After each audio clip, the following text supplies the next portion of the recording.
It's been a minute and I wanted to update you guys because I feel like my channel has shifted into more like personal rants or observations, and I'm gonna keep it real.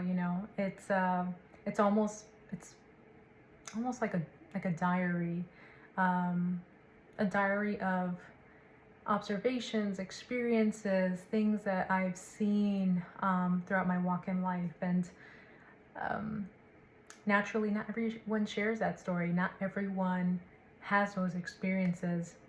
But with that being said, I wanted to more or less share with you guys like how everything's going, right? Especially since I moved to the suburbs. I've shared that previously in other YouTube videos. I'm a person that was born and raised in New York City, born and raised in communities of color around the Black and brown communities, and now I live in an area that is not only conservative, predominantly white, but really just does not align with my values, my perspectives on life, and what I know and what I understand, and how the world essentially works, right? With the many systems in place that has affected and impacted communities of color to this day, right? So with that being said, it's been a very difficult journey. There are some good days, especially when the sun is out. Probably it's that vitamin D. Probably it's that weather that allows me to forget. Although it's not always great. I find that because I've had to deal with a lot of policing from the white community, and I've mentioned also, I feel like a lot of the policing I've felt personally has been from white women. It's caused me to feel uncomfortable and unsafe in predominantly white spaces. I'm going to keep it completely honest, because I know that is a reality for many people of color out in this world. And with that being said, I find myself being heavily hyper vigilant and hyper aware of my surrounding. And naturally, this has not only occurred when going to other states, but now living in a predominantly white space where sometimes I do see like white men and women just staring at me like, why are you staring at me? I know I know a lot of people will say, or often, even my partner, for example, he'll be like, oh, it's because you're pretty or you're attractive or whatnot. But in all honesty, I find that a lot of times the expressions that are on the white individuals' faces are ones of concern.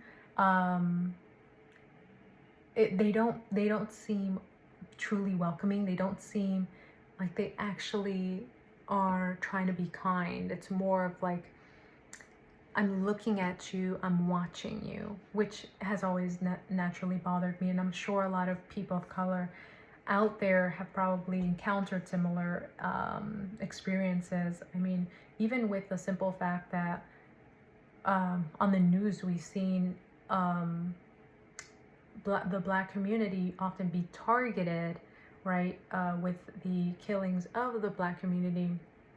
It doesn't leave me at ease or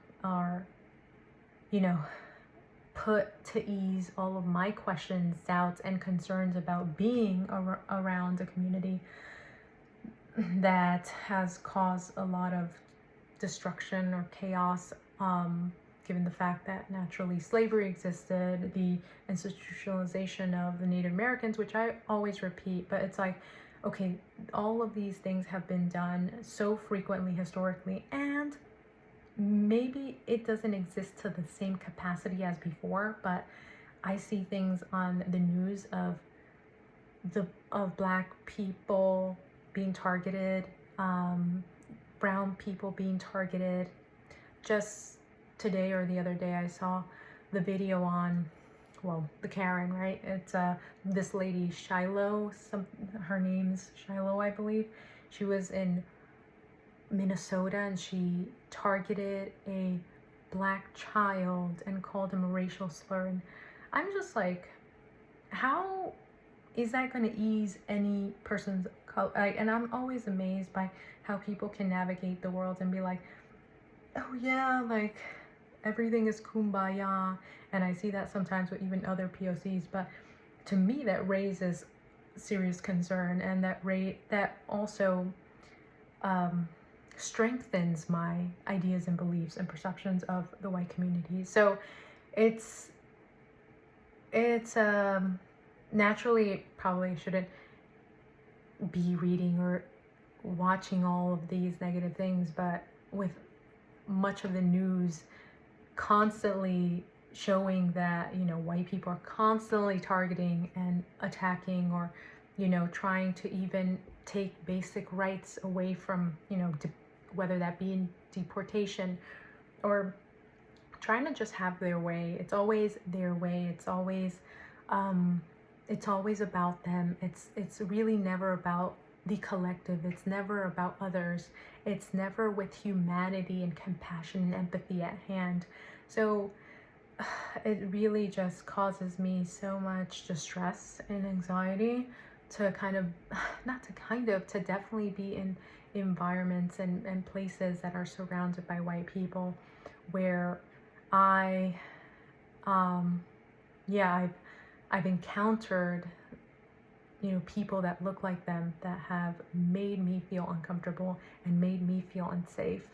So I'm just right now trying to, although this is a more nature-esque environment, although this is a more secluded environment, I just am trying to, sometimes I wish I could just be in an area where there was no one, or if not, it was predominantly black and brown, because I know that anxiety, or that level of anxiety or stress, would lessen, that's for sure. So yeah, I'm just, you know, and although I've sought out naturally professionals and individuals that can provide guidance, I feel like this has been more or less an ongoing thing where I feel uncomfortable and not at ease, especially with I'm going to actually give you an example. I grew up in a predominantly Latino community, and the Latinos there were, for the most part, like Afro-Latinos. And I have been there, or I feel like that, well, I was born and raised there, and as of recent years, I would say as much as 10 years, it's been getting heavily gentrified, and I'm talking about it's become, I would say, pretty darn white. I wouldn't say that it's more than the Afro-Latino community, but I find that it will soon become predominantly white, and it's a testament of how you can feel and you can be in a safe environment, especially as community of color, you can be in a safe environment that is made up of predominantly your community, and all of a sudden you find yourself being the minority in a community that you were the majority. Mind you, we're in a country that has become majority white, which is complete, like it's insanity given the fact that it was Native American territory and land prior to it becoming predominantly white. So here you are trying to find your community and be amongst your community, but you are being pushed out, or you don't feel comfortable, safe any longer, right? And then you go on to a different location that it's predominantly white, and it's like you can never be around your community. You can never embrace your community. You can never embrace your identity, because it's as if what happened historically through colonization, naturally, I feel like colonization or colonizers are the exact same thing as invaders.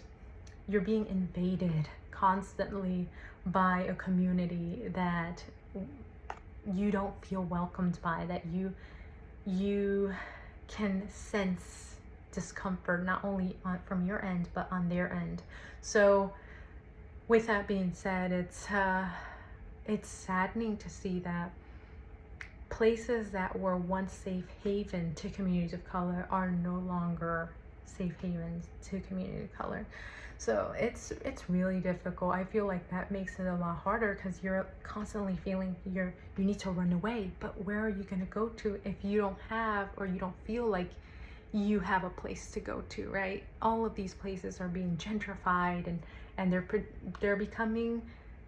I find I was thinking to myself, I feel like sometimes I'm in Europe, right? And it's crazy to think that one feels like they're in a country and place that was originally native to the indigenous people. So I'm sure that's happened to many folks, especially if you follow me on here.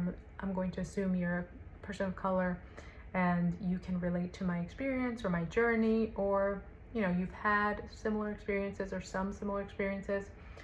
But I've definitely heard that from others that find their communities, the places that they grew up, the places that were once heavily diverse are no longer diverse, right? They consist of the white community for the most part, and it's a saddening thing because it's almost as if you lost your identity, right? And I feel like that applies for the entire world. When we think about Latin America, if you really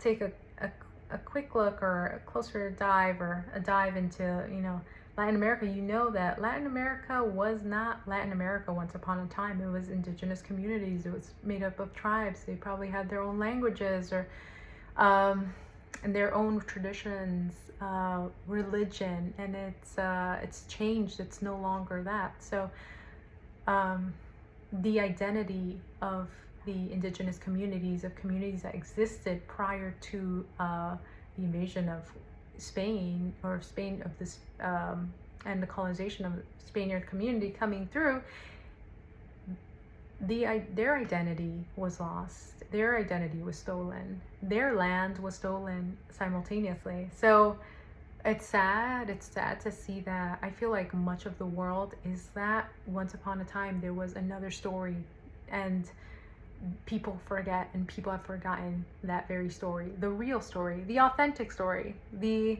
one that's original, right? And it's sad because only if people could really appreciate, the beauty and diversity. And I feel like much of the world doesn't care to appreciate the diversity in the world, found in the world. And it's crazy to me to think that, because us as people, we're individuals. That word in itself says something, individuals. And to not appreciate everyone's individuality is mind-boggling. But we see that on a greater scale. People expect one to conform, to assimilate, but no, people are all individuals, and people have their own minds, and that's wonderful. Think for yourself, be yourself, and embrace your very self. Do not imitate, do not follow, be the leader, don't be a follower. So with that being said, I just wanted to end that very I feel like it was kind of a lengthy rant, but nonetheless, that's where I'm at. And I don't know if someone out there, and I don't want to tear up, but who knows, like someone out there maybe said a prayer or two for me, because I felt so joyous for some time. Maybe it was even the sun, the vitamin D, but it brought so much peace into my life. So if someone out there prayed, I'm very grateful. Although naturally I'm not really one to believe in organized religion very much, but perhaps there is one out there that will one day bring justice to the entire world, and bring accountability to those that have done much wrong, right? And change the dynamic of the world, because it's a world flawed with so much imperfection, so much evil, so much selfishness, so much of thinking of oneself but not of the others. So that's all I have to say. And